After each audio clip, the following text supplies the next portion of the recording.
Hello, I'm Greg. Welcome back to my channel.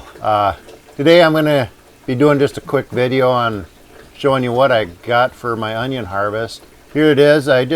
For now, I just laid it out in my weed fabric, and I'm going to move it to a drying rack later. These are most of them are about 4 to 5 inches across. These are a variety called Walla.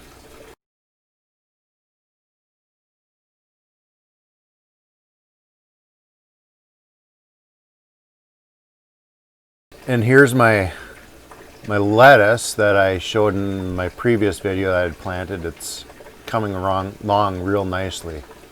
Here's what my cover crops look like.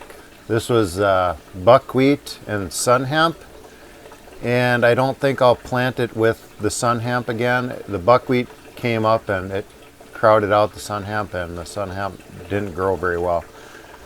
This is 4 weeks following my initial planting, and flowers are just starting to arrive on the buckwheat. Thanks for watching my channel. Please subscribe and hit the like button.